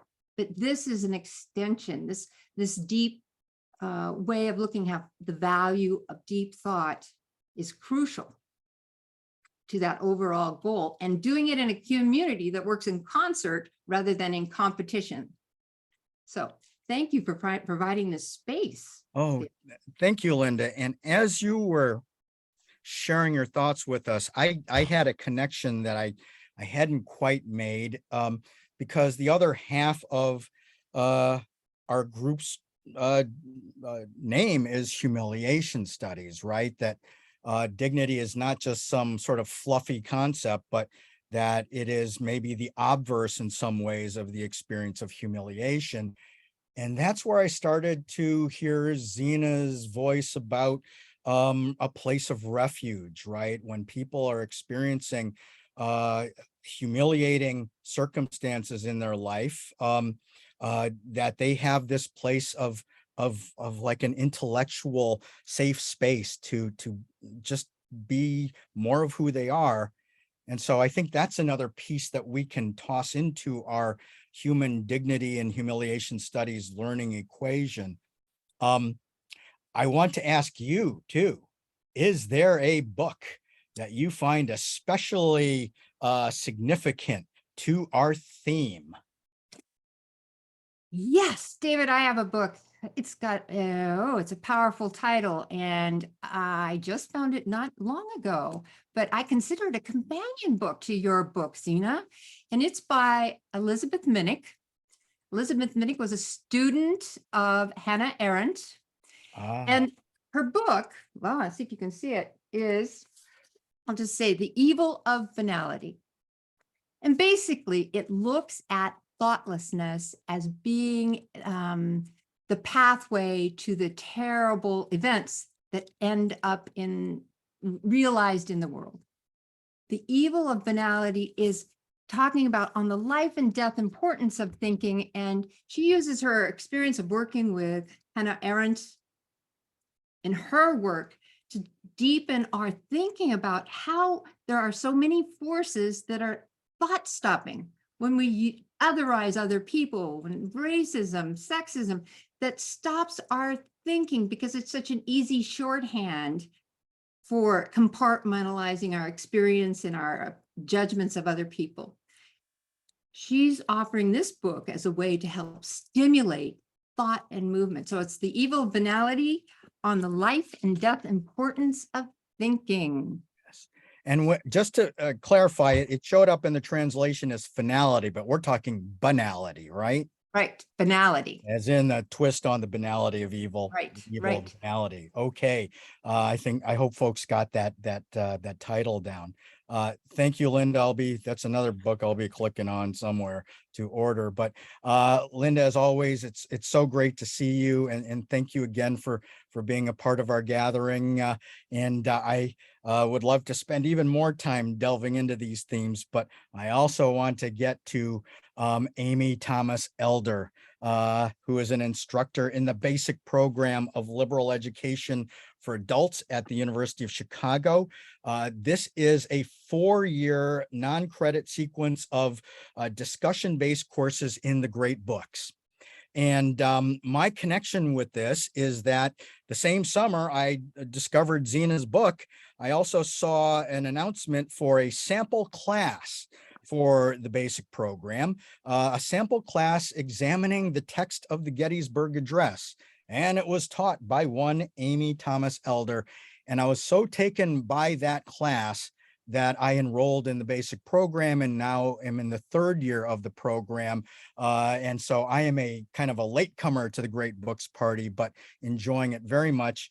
And I have to say that Amy is one of our favorite instructors. I'm not polishing the apple here because we have no exams, no grades, no tests. It is just a qualitative report on the fact that we're always happy to see her in our cohort's classroom. Amy has also taught in what's called the Odyssey Project, which is a college level humanities program for adults who are living on low incomes. So that's another dimension of her educational work in this sort of liberal arts great books sphere. So Amy, welcome to our program. Welcome to our gathering. Thanks so much, David. And thank you, Xena, and everyone for all that has gone before. I'll try to be quick so that we want to hear from you. Okay. We're going to go a little over because, you know, Right. we're just going to go a little over. And for anyone who does have to leave, but I hope you'll stay with us, we'll have a recording of this. So Amy, you've taught, as I mentioned, at the college level, these courses to both well, frankly, adults that have spanned the income stream. You know, our Great Books program at the University of Chicago, it is more of an older professional gathering of students, but you've also taught in this Odyssey program. What of Xena's insights resonate with you coming from your background of teaching and learning and writing? Well, immediately the difficulty of being asked to justify the humanities in all kinds of non-humanistic ways. And Xena, you may have thought you were the only person, but I thought I was the only person, because it's one of the Clemente courses in the humanities, which is a wonderful program, almost 25 years old now. It gives adults living on low incomes introduction to the humanities, including philosophy, literature, art history, US history, and critical thinking and writing, meeting 2 evenings a week for a whole year. They get some college credit, and it's a very intimate kind of classroom and very exciting. But all of the funders, of course, want to know, well, you know, what happened? What did people like improve? Did they go on to college? Did they get better jobs? Did their children graduate from high school? Did they vote? I mean, one way that we were trying to figure out whether our class was working was whether the students were more likely to vote afterwards. And I want to say, you know, some people might actually choose not to vote because of their education in the humanities. You should look at George Carlin's thing on voting if you haven't. Not that I have anything against it, but it was very frustrating to feel this magic that was happening in the classroom and the transformation of people's lives, and then to have to go and say, well, you know, I can't show you any outcomes because all that happened was that, you know, the students, but they said things like, you know, this is the first time anybody's ever really asked me what I thought about something important and listened to what I had to say. And the first time I've realized that there are depths to literature that can be pursued through discussion and interpretation, and that there's something that's deep, that's deep. But then to find that they had something to say about something deep, and that they were expected to say something about something deep. And I think students came to feel responsible for saying something about something deep in a way. That we asked them one year, at the beginning of the class, we would ask people what they wanted to get, to be able to do or be able to do at the end of the class. And then at the end of the year, we would give them back what they had said at the beginning and ask what they thought now. And it was nearly always the case that people didn't get what they thought they wanted, but got something else, which is related to the problem of how to persuade people that education in the humanities is something that they should want. I mean, some people know it's what they want. And Xena, I am so excited about the Catherine Project. I can't wait to find out about it, because, you know, one of the issues is, you know, people who have 2 jobs and some kids and problems with their landlord and problems with, you know, their ex-partners don't necessarily immediately see why they ought to sit down and read the apology. And yet, when people sit down and read the apology, very often they find that it sort of puts their whole life in a different perspective, in a way that is, I don't want to use the word empowering, because it isn't necessarily, but is transformative. So David asked me to think about how it would be possible to engage a wider, broader group of people in such education. And David, you said the basic program isn't that expensive. Well, maybe not for you, but it's pretty expensive for somebody who doesn't have its tuition.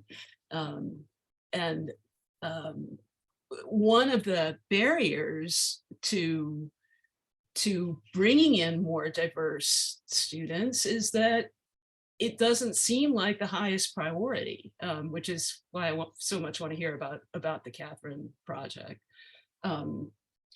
Another is, of course, that it's very expensive. It's very expensive to get a well-qualified teacher with just a few students in a classroom. Yeah. And it's not that easy to persuade donors that it's the best use of money if they could instead fund a 10-week job readiness program that will allow people to become employed right away. And sometimes that is a higher priority than being able to pursue a liberal education, depending on your situation. So two of the hurdles would be demonstrating the value to people who haven't been educated to see the value, which is everybody increasingly, as we're saying, not just people who are living on low incomes, but anybody. You know, why do a few people decide they want to do this and so many people not? The problem of funding it, and the problem of the kind of preliminary education that's necessary in order to be able to join a group like the basic program.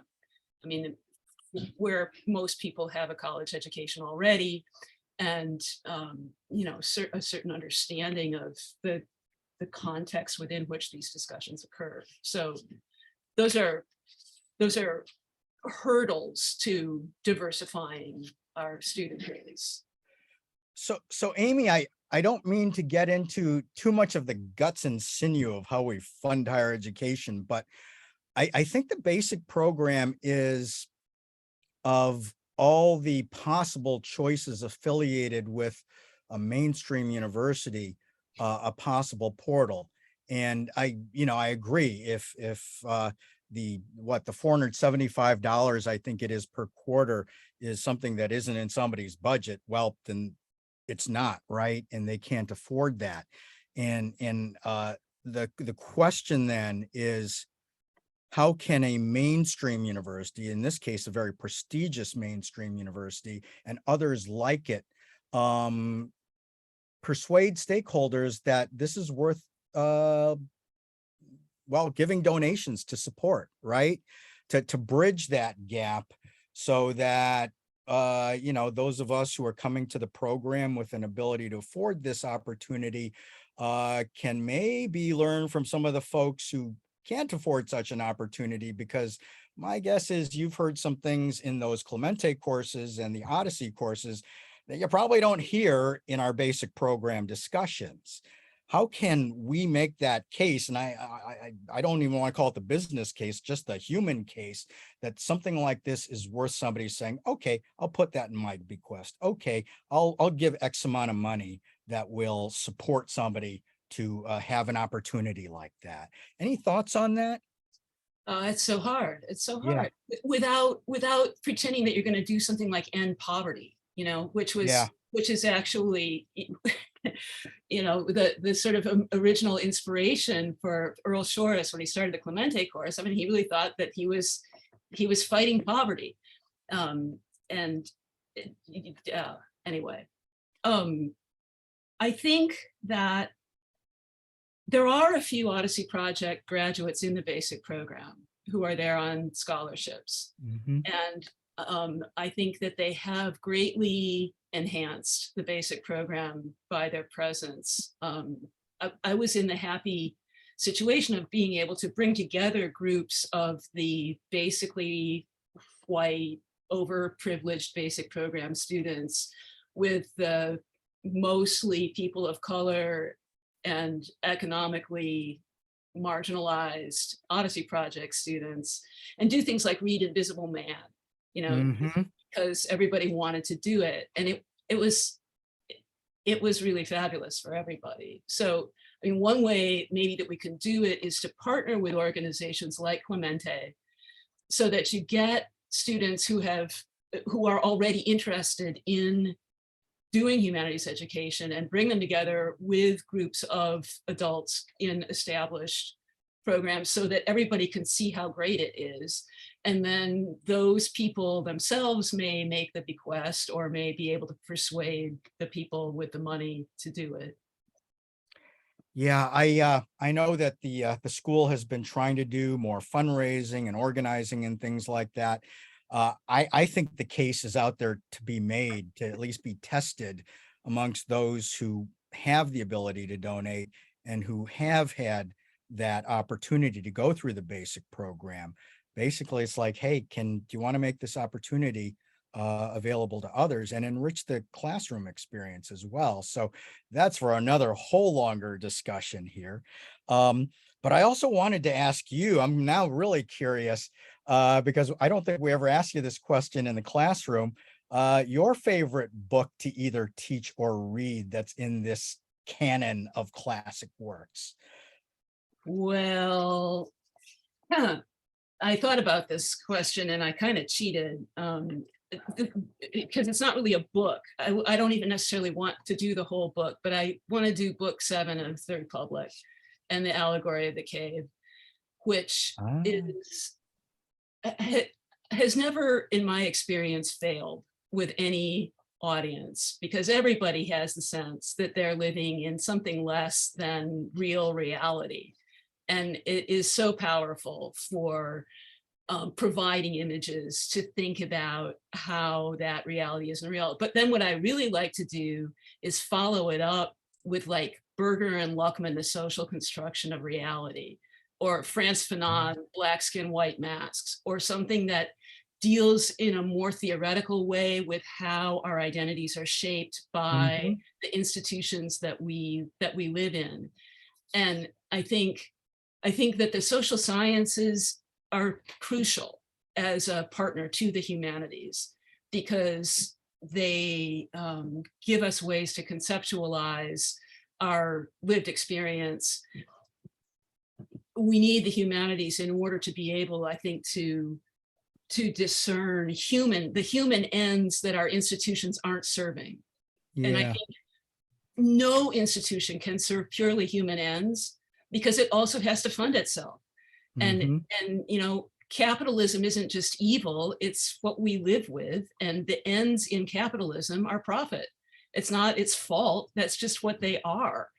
And so to be able to recognize that profit is not an ultimate human good is something that I think that the humanities education helps us help. Anyway, I think we need them both. And I Yeah. like to read The Republic along with a little social theory. And it gave, as you were describing that learning pathway, the term the dignity of life in institutions kind of came to mind, and we could probably spend about half a day discussing that alone, probably with that painting the silent scream, sometimes accompanying that discussion. Amy, thank you so much. And as I said, your class was the one that persuaded me to say, I think I got to sign up for this program. So I'm grateful for that on both an individual level and also for what you bring to our colleagues in those classrooms. Thank you very much. I'm going to ask Xena. Xena, do you have any kind of quick hit responses to what our friends here have shared with us? I mean, mainly it's just wonderful to hear from these fellow travelers and to hear about these. I mean, the basic program and the University of Chicago, I've known for some time, are real fellow travelers, in this way of thinking, or they were pioneers and they're fellow travelers. And I think of the basic program as being kind of the adult education program, as you do. I loved hearing Hilda's story about teaching and hearing about these organizations that are new to me, the Linda's organization and Harrison Middleton University. So to me, it's just enormously encouraging, and I'm so grateful that you brought us all together. The one thing that comes to me, just because I think the thing that comes out that sounded like a question for me was from Amy just now, asking about how do we get people in the room? How do we persuade people who haven't been educated to think that something is good to? And I think, which is also part of the answer, I think, to the philanthropy question, David, that you asked. Mm-hmm. One of the strategies that I think we're working on is you have to get people in the room and experiencing these things, and then they will understand it. And for the case of philanthropists, that's a bit easier because there's a lot of wealthy people in the U.S. And some of them are interesting, well-rounded people, and I think if they come to understand that, I think people don't fully realize how grave our educational situation is, and I think that the clearer that becomes, and the nature of the gravity of it, that it's not just some it's not the political talking points on either side. It's something much deeper and much more systemic and much more serious. And so I think we need to get those people into the classroom, and we also need to get I think what I would say, instead of it's something Amy's, I think, knows about maybe even better than I do. The problem isn't just income as an obstacle. It's the kinds of lives that you have to lead if you're not, if you sink below the level of financial stability, they're not compatible with thinking and studying. And that's not a way of saying that thinking and studying is elitist. It's a way of saying it's a matter of urgent justice that people not live like that, and that there's something wrong with our communities if people are living in their cars and working 3-gig jobs, and how are they going to have the time to read a book and log into their Zoom seminar? That's not a feasible, and they've got kids and so on. So we really do need to think urgently as citizens, as members of communities, as to how these conditions can be alleviated. Then there's a huge bunch of people who are somewhat financially stable, have a little bit of space, or have a calm point in their lives. And it's getting those people in the door through partnerships with social programs, partnerships with outreach, and trying to really build a community of learning that looks like our communities. Anyway, I'm just delighted to hear, all of these stories and all of these, all of these hopes for the future that I hope we could all work together to help bring to fruition. Thank you so much, Xena. And as you were talking about these possible, well, these challenges, I mean, I'm almost imagining the sort of really heartfelt message that so many people here have shared about the value of this kind of reading and thinking. But at some point, it's sort of like there's an awful just collision between that and like Maslow's hierarchy of needs, right? That if you sink below a certain level, this stuff is just not, it's not possible, right? And so there's another piece of this in terms of just the basic needs that so many people are experiencing right now. And that's also obviously another part of the equation of just moving to a better world. But I don't know, folks. We're at 3:10 right now. I'd like to go on a little longer, but I want to respect the fact that we said 1 to 3. I think with Xena, when I was trying to persuade her to do this, I said we do 90 minutes. So I might have a little undersold the time we would spend together. So I'm going to close our program with apologies that we didn't get to questions that many people might have, but respecting people's time on a Friday afternoon. And just say first to everyone who has joined us, I really hope that you thought that this was worth your while. Because we really did want this to be a conversation that you would be enriched by. To our panelists, Joe, Hilda, Linda, Amy, thank you so much for joining us. It means so much to have you as part of this. Xena, your book is what really prompted this entire discussion. I hope that more people will take advantage of the wonderful insights that you have to share in more detailed fashion than the little bits that we were able to share here today. And so I'll just close out our program with a big thank you to everyone for being here today. And I hope that despite the fact that we've gone a little over, I hope we've left you wanting for more. So if we succeeded in that and you're searching around and you're ordering books and you're talking, then we've succeeded. So blessings to all of you. Thank you so much for joining us. And I hope that our paths continue to cross. Okay. Take care, everyone. Bye now. Thank you so much, everybody. Pleasure to meet you all. Thank you. Bye-bye.